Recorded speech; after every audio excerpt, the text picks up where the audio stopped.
أعوذ بالله من الشيطان الرجيم بسم الله الرحمن الرحيم تبارك الذي بيده الملك وهو على كل شيء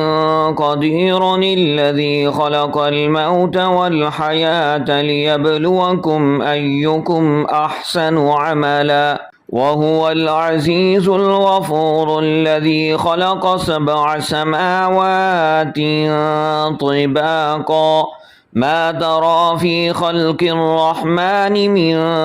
تفاوت فارجع البصر هل ترى من فطور ثم ارجع البصر كرتين ينقلب إليك البصر خاسئا وهو حسير ولقد زينا السماء الدنيا بمصابيح وجعلناها رجوما للشياطين وأعتدنا لهم عذاب السعير وللذين كفروا بربهم عذاب جهنم وبئس المصير إذا ألقوا فيها سمعوا لها شهيقا وهي تفور تكاد تميز من الغيظ كلما ألقي فيها فوج سألهم خزنتها ألم يأتكم نذير قالوا بلى قد جاءنا نذير فكذبنا وقلنا ما نزل الله من شيء إن أنتم إلا في ضلال كبير وقالوا لو كنا نسمع أو نعقل ما كنا في أصحاب السعير فاعترفوا بذنبهم فسحقا لأصحاب السعير إن الذين يخشون ربهم بالغيب لهم مغفرة وأجر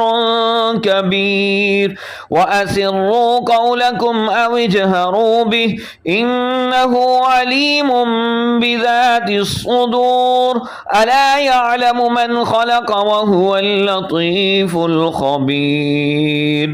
هو الذي جعل لكم الأرض ذلولا فامشوا في مناكبها وكلوا من رزقه وإليه النشور أأمنتم من في السماء أن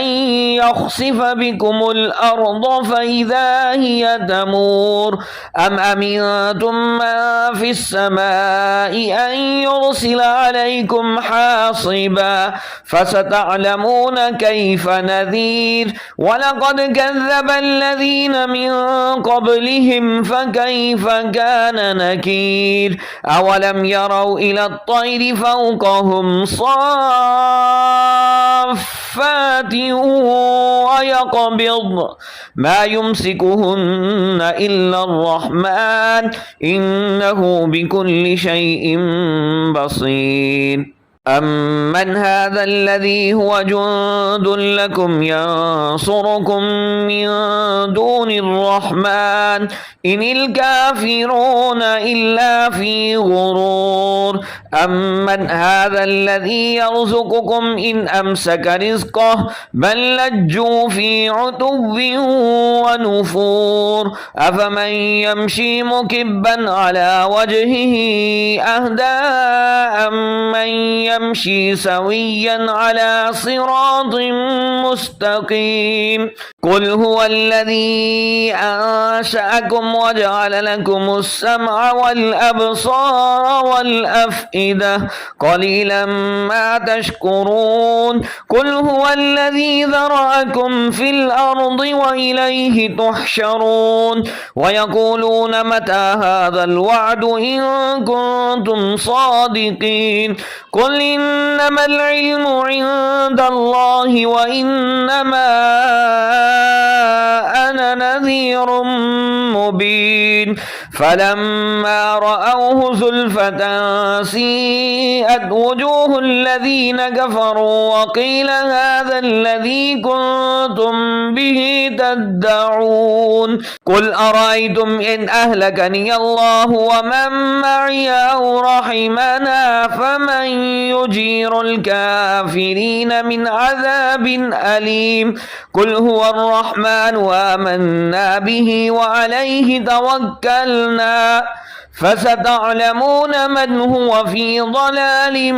مبين قل أرأيتم إن أصبح ماؤكم غورا فمن يأتيكم بماء معين صدق الله